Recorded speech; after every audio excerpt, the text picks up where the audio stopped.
Hello students, welcome you all in this video tutorial. आज इस lecture के अंदर हम physical significance of wave function को डिस्कस करेंगे। साथ साथ में वेव फंक्शन की क्या क्या प्रॉपर्टीज होती है वो भी डिस्कस करेंगे। अगर आपने इससे पहले के जो लेक्चर्स हैं जिसके अंदर मैंने basic postulates of quantum mechanics और श्रोडिंगर टाइम डिपेंडेंट और इंडिपेंडेंट वेव इक्वेशन को डिराइव करने के लिए भी लेक्चर अपलोड किए हैं, अगर आपने अभी वो नहीं देखे हैं तो पहले आप उनको देख लें। उसी सीक्वेंस में हम इसकी बात करेंगे। तो जिस श्रोडिंगर वेव इक्वेशन को हमने डिराइव किया है उसके अंदर हमने वेव फंक्शन शाई को यूज किया था। अब हम डिस्कस करते हैं कि ये जो वेव फंक्शन शाई है इसका फिजिकल सिग्निफिकेंस, इसका फिजिकल इंटरप्रिटेशन क्या है। तो सबसे पहले हम ये डिस्कस करते हैं कि वेव फंक्शन क्या है और किस तरह से हम इसको फिजिकली इंटरप्रेट कर सकते हैं। अगर आपने इससे पहले डी ब्रोगली के बारे में सुना है, de Broglie hypothesis. So as per the de Broglie hypothesis every metal particle always associated with a wave. आप कहते हैं कि किसी भी मेटल पार्टिकल के साथ एक वेव हमेशा एसोसिएटेड होती है और उस वेव की जो वेवलेंथ है वो आप lambda equals to h upon p से दे सकते हैं। यहाँ पे एच आपका प्लैंक कांस्टेंट हो जाता है और पी जो है आपका basically momentum of the wave. इसको हम बोलते हैं मैटर वेव्स। ये हम ऑलरेडी पढ़ चुके हैं। अब आता है कि if there is a wave associated with a particle, अगर कोई वेव पार्टिकल के साथ एसोसिएट करती है, जैसा कि डी ब्रोगली ने बताया कि there is always a wave associated with a material particle, then there must be a function to represent it. तो उस वेव इक्वेशन को, उस वेव को रिप्रेजेंट करने के लिए हमें एक फंक्शन की रिक्वायरमेंट होती है and that function is basically known as wave function. और so wave function is defined as that quantity whose variations make up matter waves and it is represented by Greek symbol psi, consist of real and imaginary parts। तो यहाँ हम wave function psi assume कर लेते हैं। इस psi के अंदर दो पार्ट्स हम होंगे हमेशा। एक पार्ट होगा रियल, सपोज हम इसकी फॉर्म ऐसी मान लेते हैं a plus iota b। So wave function psi can be complex number which has real and imaginary parts। तो अगर इस वेव फंक्शन psi का आप कॉम्प्लेक्स कॉन्जुगेट ले लेते हैं तो कॉम्प्लेक्स कॉन्जुगेट को psi के स्टार से लिखा जाएगा। और कभी भी किसी फंक्शन का अगर आपको कॉम्प्लेक्स कॉन्जुगेट लेना होता है तो आयोटा को माइनस आयोटा से रिप्लेस कर देता है। तो अगर हम यहाँ पे psi स्टार लिखेंगे तो हम क्या लिखेंगे, इसको a माइनस आयोटा b। हमने आयोटा को माइनस आयोटा से रिप्लेस कर दिया। तो ये हुआ आपका कॉम्प्लेक्स कॉन्जुगेट। तो अगर आप psi स्क्वायर की वैल्यू निकालते हैं तो psi स्क्वायर जो होगा वो किसके इक्वल होगा, psi स्टार psi के। तो जब psi स्टार psi की वैल्यू आप इस जगह रखते हैं तो ये बन जाएगा आपके पास a माइनस आयोटा b और a प्लस आयोटा b। अगर आप इसको a माइनस बी और a प्लस बी के फॉर्मूले से स्क्वायर करके इसको ओपन करेंगे तो आयोटा की जो टर्म है वो कैंसिल आउट हो जाएगी और फाइनली जो वैल्यू बचेगी आपकी, इसको हम खोल लेते हैं। पहली वैल्यू बन गई आपकी a स्क्वायर, देन आपका सेकेंड जो वैल्यू आएगा वो आ जाएगा आपका iota iota a b plus का, then minus iota a b और then minus iota square b square. तो यहाँ से आयोटा ए बी और आयोटा ए बी तो कैंसिल आउट हो गए। तो आपके पास वैल्यू कितनी आई। अब आपको एक चीज़ ध्यान होना चाहिए कि आयोटा की जो वैल्यू होती है वो अंडर माइनस वन होती है। तो यहाँ से आयोटा स्क्वायर की जो वैल्यू है वो माइनस वन आ जाएगी। तो अगर आयोटा स्क्वायर की वैल्यू माइनस वन है तो आपके पास वैल्यू कितनी बन जाएगी, ए स्क्वायर प्लस बी स्क्वायर। तो आप ये कह सकते हैं कि psi स्क्वायर की जो वैल्यू है वो एक्चुअल में एक रियल वैल्यू आ चुकी है।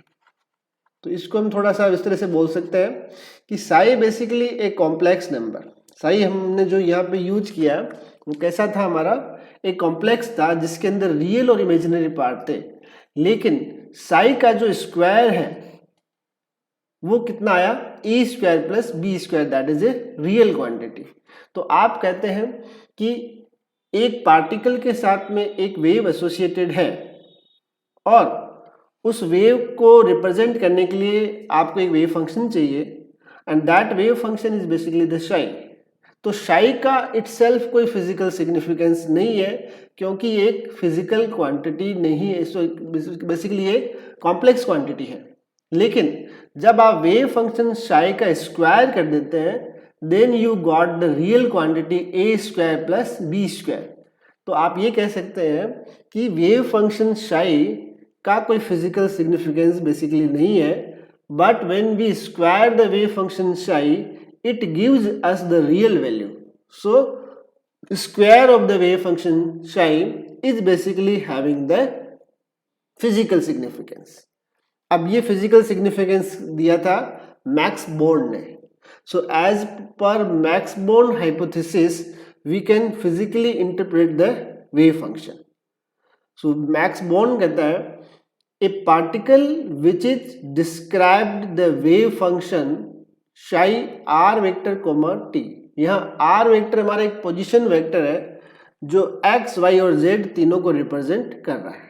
कहने का मतलब हमारा जो वेव फंक्शन जो शाई है वो space coordinate x y z पे भी डिपेंड कर रहा है और टाइम कोऑर्डिनेट टी पे भी डिपेंड कर रहा है। So a particle which is describe the wave function psi has probability of finding it at a certain position r at a time t is proportional to the psi square। तो psi एक complex quantity है जिसका कोई physical significance नहीं है, लेकिन अगर हम psi का स्क्वायर कर देते हैं तो एज पर मैक्स बॉर्न ये psi स्क्वायर बेसिकली किसी पोजीशन r और टाइम t के ऊपर उस पार्टिकल के मिलने की प्रोबेबिलिटी को बताता है। This is the physical significance of the wave function psi. So this wave function may be a complex quantity but the probability has to be real and positive. तो किसी भी पार्टिकल के मिलने की जो प्रोबेबिलिटी है वो कभी भी आपकी नेगेटिव नहीं होनी चाहिए। मिनिमम वैल्यू इसकी 0 हो सकती है और मैक्सिमम वैल्यू इसकी कितनी हो सकती है, 1 हो सकती है। So position probability density of a particle described by the wave function can be written. तो अगर हम पोजीशन प्रोबेबिलिटी को अगर डिफाइन करना चाहें तो हम इसको सिंपल एक फॉर्मूले से डिफाइन कर सकते हैं and the formula is P r vector comma t equals to mod psi r vector comma t square. तो अगर वेव फंक्शन शाई का हम स्क्वायर कर देते हैं तो ये हमें पोजीशन प्रोबेबिलिटी को बता देता है। अगर मोड का स्क्वायर है तो हम इसको कॉम्प्लेक्स कॉन्जुगेट के टर्म में आप इसको लिख सकते हैं psi star r vector comma t multiplied psi r vector comma t. So this is the position probability at the position r and at a time t. अब अगर आप किसी पार्टिकल के मिलने की जो प्रोबेबिलिटी है वो किसी वॉल्यूम में डिफाइन करना चाहे तो अगर किसी वॉल्यूम के लिए आप इसको डिफाइन करते हैं then you can write p r vector comma t d v. एक स्मॉल वॉल्यूम हमने यहाँ पे मान लिया है कितना, तो उस पार्टिकल के किसी स्मॉल वॉल्यूम में मिलने की जो प्रोबेबिलिटी होगी वो फिर कितनी हो जाएगी, psi r vector comma t mod का स्क्वायर डीवी। अगर हम उसकी किसी वॉल्यूम में निकालते हैं तो वॉल्यूम एलिमेंट जो हमारा डीवी है यहाँ पर वो बेसिकली कितना हो सकता है, d v equals to d x d y then d z and this probability is basically for the particular volume. Now we will discuss the normalization of a wave function.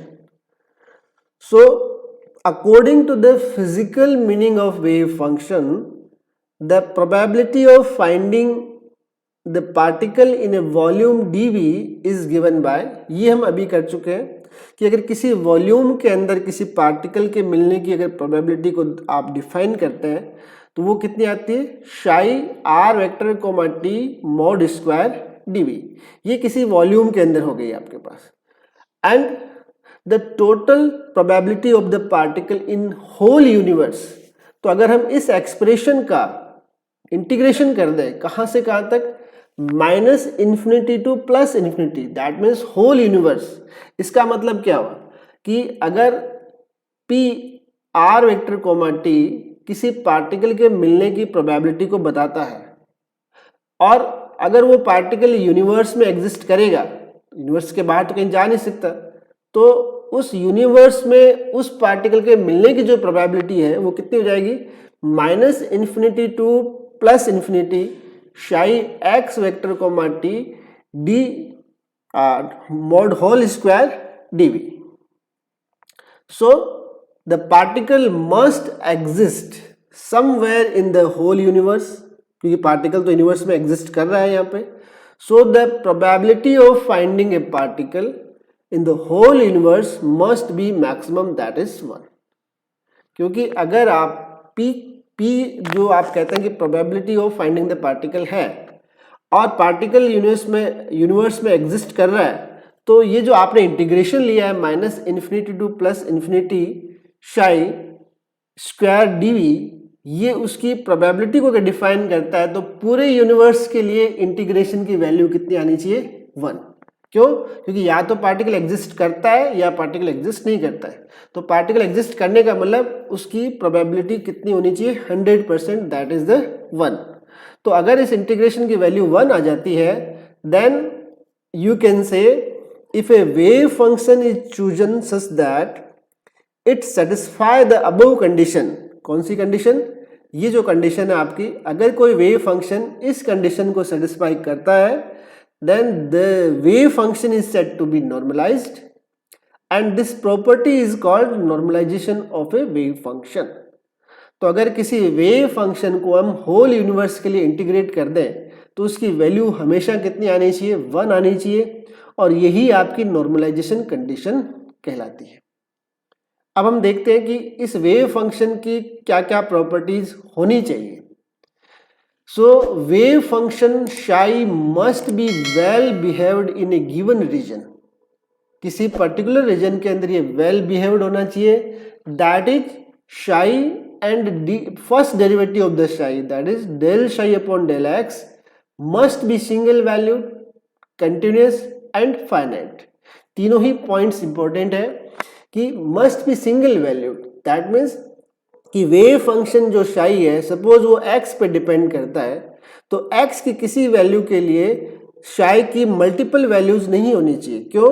क्योंकि particle wave function से related है, और अगर x की किसी एक value के लिए वेव फंक्शन शाई की 2 वैल्यू आपको मिल जाती है, तो at a time particle 2 position पे नहीं हो सकता।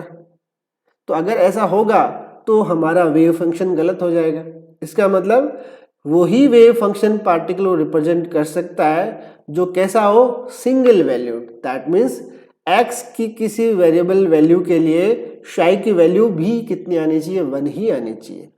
दूसरा पॉइंट आता है कंटिन्यूअस।